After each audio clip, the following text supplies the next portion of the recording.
To a major injury concern for Arsenal ahead of Sunday's North London derby, Martin Odgaard was forced off injured during Norway's game against Austria. The Arsenal captain appeared to suffer an ankle injury.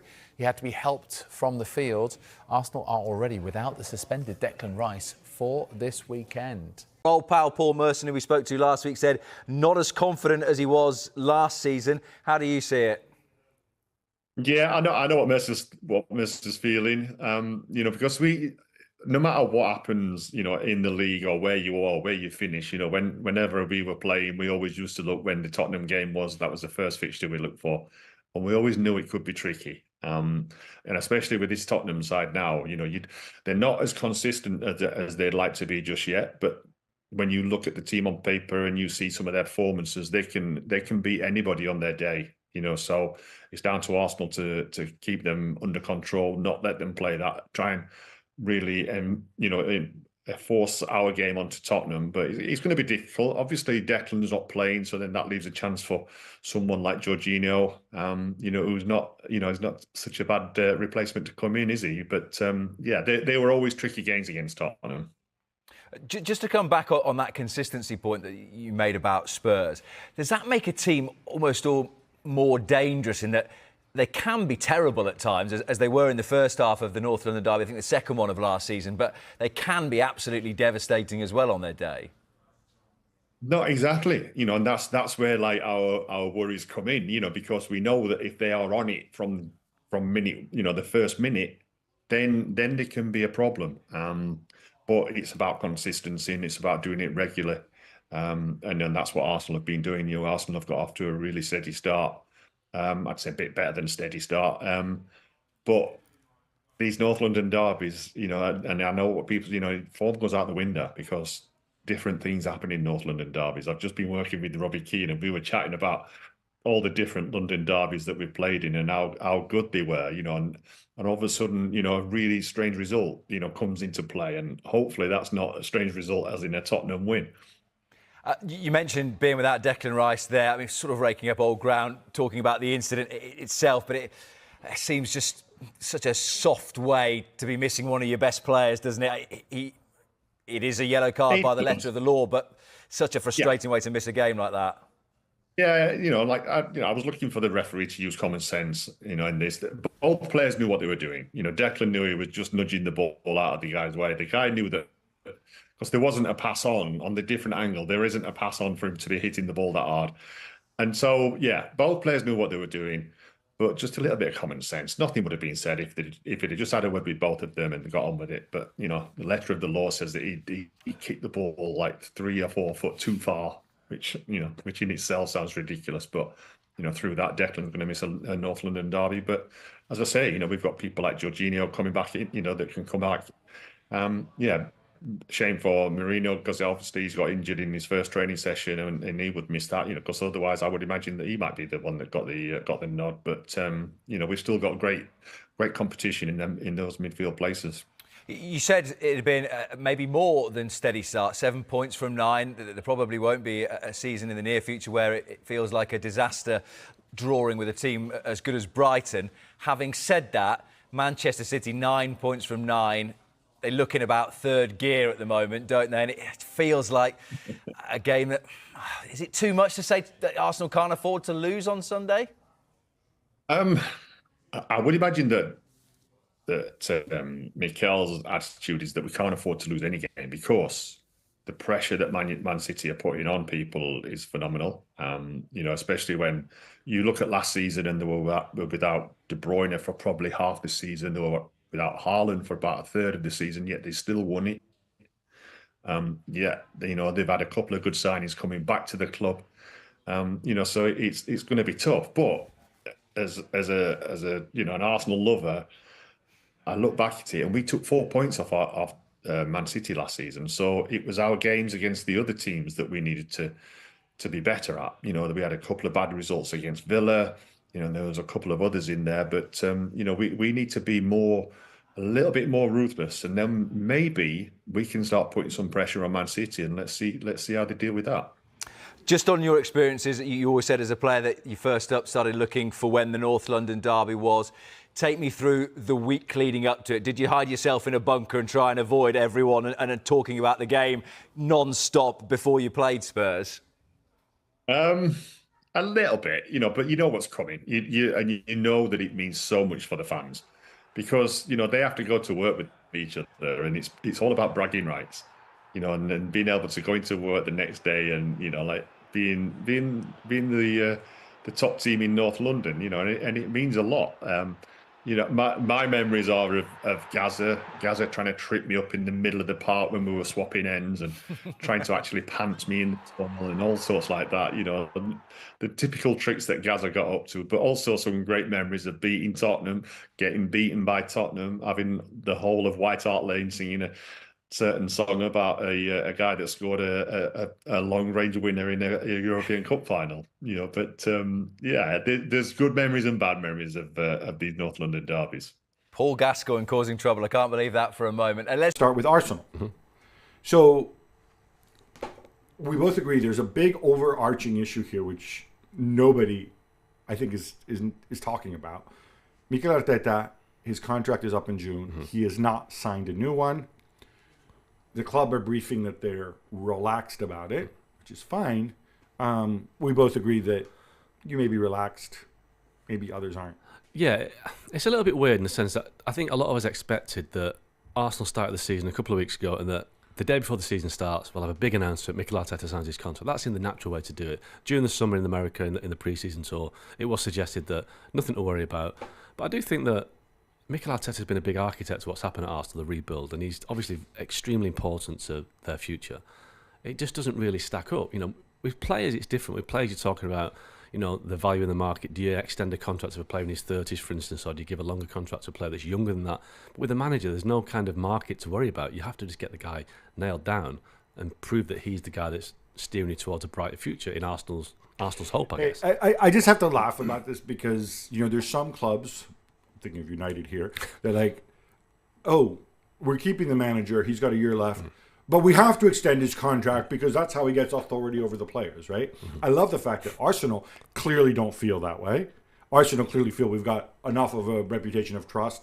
It's not the long contract that gives you authority. I mean, City, of course, as well. I just find that really interesting. I mean, I think that is a myth that the long contract necessarily gives you authority. However, from a club planning perspective, I think it does matter. In terms of the playing squad, some of the main things that we wanted them to sort out the goalkeeper. You have two number one goalkeepers or two goalkeepers on number one money. That's a bit redundant. And we thought they could sell Ramsdale for a little more than they actually did. The market's gone down. They got 18 million for him. So we're definitely on the same page there. In midfield, I think we both agreed that with Thomas Partey and Jorginho getting older, getting closer, and both being really high earners, they needed somebody else to add to the mix. Yeah, absolutely. Overall they spent 92 million and raised 70. And let's tell them who they got. Yeah, they got Mikel Merino. Mikel Merino came in. Obviously, people remember him from the Euros when he scored that goal for Spain that knocked Germany out. But obviously, he came in at the start of the window, so the end of the window, injured his shoulder in his first training session. I think so. He's going to be out for a while. But he's the addition, and I'm a little bit surprised that they've not done a little bit more. But because they moved central midfielders out, of course. Albert Sambi Lokonga, who I thought could be there as sort of another body in midfield if you need him. El Neni left on a free transfer, and Fabio Vieira, who I don't think is ready, went on loan to Porto. But they had to sort out Emile Smith-Rowe in midfield. They've done well there. I think £27 million for Smith-Rowe I think that's good. Obviously, as a homegrown player, as we know, this boring reality these days is pure profit, so it helps the bottom line. But I think the one thing that we disagreed with when we did this was the Arsenal need for a centre forward. You didn't think they needed one. You think that Kai Havertz is the guy, and I think I agree. Kai Havertz is a great player. He's already got off the mark this season. But I was watching the game at the weekend against Brighton when they missed a lot of chances, and I just thought, you look at what Erling Haaland's done for Man City so far this season. He's ruthless. Arsenal, for me, still haven't got that ruthless predator up front. And they've, Eddie and See, Ketchup. Arsenal, you should follow his advice and get Erling Haaland. Yes, I agree with you. They'd be better with Erling Haaland. They did cash in on Nketiah. We talked to him as one of the guys, and we thought that they need to bring in a replacement for Nketiah, so a guy who can come off the bench and whatever. They didn't do that. They did sign Raheem Sterling on loan. They're only covering a portion of his wages. That's kind of the opportunistic I think move. In terms of the finals, There's an upside, there's definitely an upside. And Raheem Sterling scores goals. We know that throughout his career he's scored a lot of goals, but again, he's not a centre forward. He's not a guy that you can rely on to score 20, 25 goals a season. He might score 15. Okay, but enough with his 20, 25 goals. This is such a trap. You need somebody that's ruthless to win a tight game. Right. And Kai Havertz is not ruthless enough for Mark. Kai Havertz is good, but we fundamentally disagree on this one. He's the second guy. Let's move on. They also, goalkeeping wise, we talked about this. Obviously, with Ramsdale gone, they have to get a number 2. Yeah. Neto on loan, I think totally fits the bill. Happy Absolutely. to be a number 2, bigger club. So I think they did well there. We didn't have another defender necessarily on the list as somebody they needed to add, in the sense that Kivior was there, but maybe some more depth. And Timber as well. And Timber was coming back from injury. They did go out and sign Calafiori. I guess they look at this as like, all right, I have a little more depth behind Gabriel and William Saliba. Yeah. And I also have another option at left back. I am surprised. It didn't strike me as the first priority of Arsenal's summer, and he was their first big signing. But he's a very good player, and he does the job. But I think they had other areas to address, and they've addressed them kind of. But they've addressed these other areas in a kind of, I won't say half-hearted way, but a kind of just. I think it's a function of the market. I think they would have liked to, once Calafiori came in, I think there's 2 guys that they could have moved out. One is Zinchenko. Simply because they're going with a different type of left back. The other one, possibly Kivior, where now that you have Calafiori, you don't necessarily need the left-footed backup center back. But overall, sometimes rather than shifting an asset for less than you think he's worth, you're better off keeping them. I just think it's a really interesting summer. The net spend is £22 million over the summer, and I think that is kind of indicative of the way the market is these days, that a club like Arsenal, a big club like Arsenal's banked a lot of prize money last year from the Champions League, the Premier League, can only have a net spend of £22 million. I just think it's an interesting development. Well, the Premier League's net spend is down 40% year on year. So, and if you adjust for inflation, this is the lowest Premier League net spend since 2014. So there. So do we think Arsenal have done enough to win? I think they've done really well this summer. I mean, could they have done more? Sure, ideally, yeah. But I think given market conditions, I think they've done well. Martin Odgaard injury looks bad as coach and doctor offer update on Arsenal star. Arsenal captain Martin Odgaard was forced off the pitch during Norway's clash with Austria on Monday with a painful-looking ankle injury, and his manager has offered an update on the midfielder's fitness. Martin Odegaard's appearance in the North London derby is in major doubt, with Norway boss Ståle Solbakken revealing his injury looks bad. The Arsenal midfielder was withdrawn in the second half of his nation's UEFA Nations League clash with Austria on Monday. He was helped from the pitch by medical staff in clear agony, with Manchester City star Erling Haaland offering him a consolatory hand. Odegaard also tried his best to choke back tears. And it appears that there is some major concern for the playmaker behind the scenes. Speaking after the game, Norway boss Solbakken said it looked bad in the dressing room too. He didn't have the nerve to continue. It is not certain that Arteta will call me tonight and praise me. Meanwhile, Norway Dr. Ola Sand also offered an update. As quoted by TV2, he said he got a small ankle sprain. We will see, maybe we use ultrasound to look at it. If we are unsure, there will be an MRI tomorrow. The incident that saw Odegaard injured occurred in the 67th minute. It happened following a challenge from Christoph Baumgartner, which saw Odegaard's foot stick in the turf and twist. He immediately stayed down, with his teammates calling the medical team onto the pitch for treatment. Arsenal will certainly hope that the issue is not serious after further tests. The Gunners have a testing run of games coming up and will be desperate to have their captain available. Summer signing Mikel Merino has already been ruled out with a shoulder injury, while fellow arrival Riccardo Calafiori also picked up an issue on international duty and has been forced to pull out of the Italy squad. Speaking after the defender's injury, Italy boss Luciano Spalletti said we need to assess Riccardo, but with our staff, we've a good chance to have him back with us for the next game.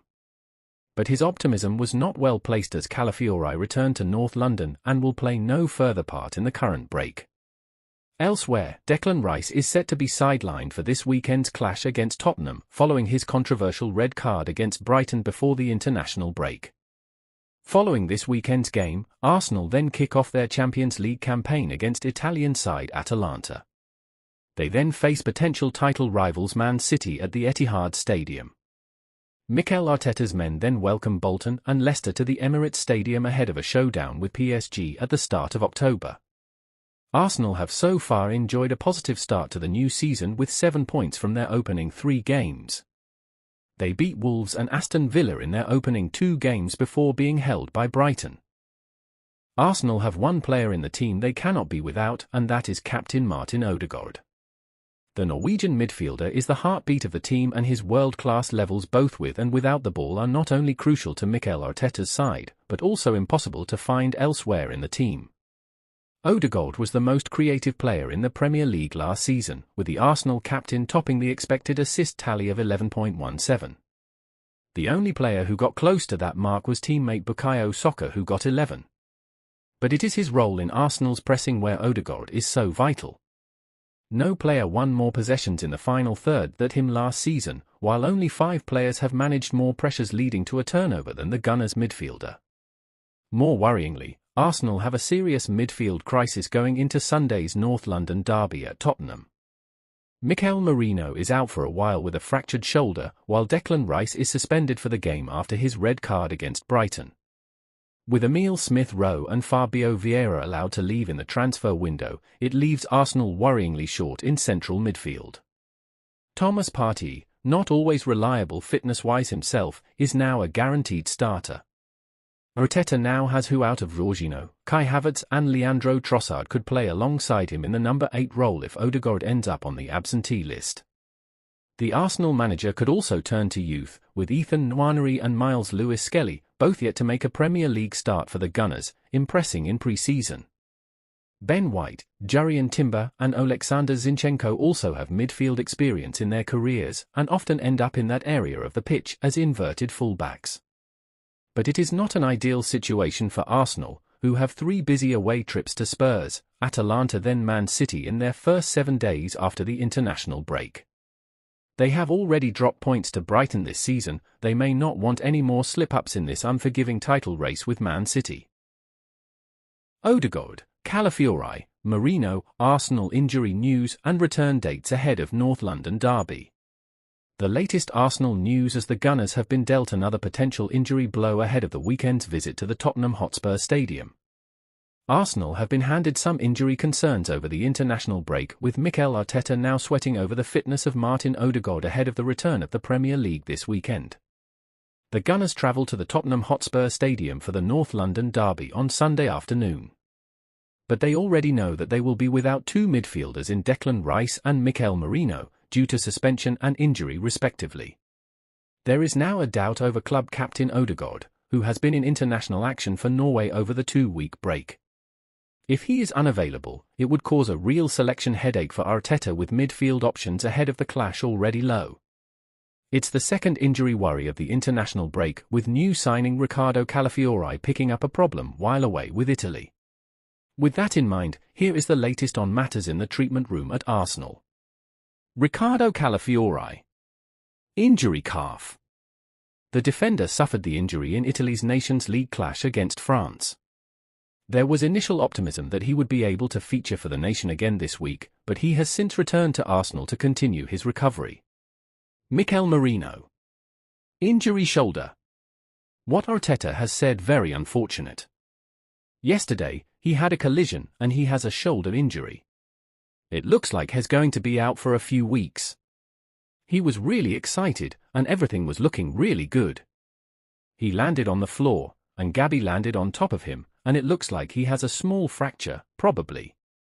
Possible return date for Bournemouth game October 19th. Declan Rice. Reason for absence suspension. Return date for Atalanta game September 19th. Takahiro Tamiyasu. Injury knee. What Arteta has said at the moment, it is difficult to say when he will return. It's a bit slow, the process of the first phase of that injury. It's probably for the medical team to say more than that. Has not done any training yet.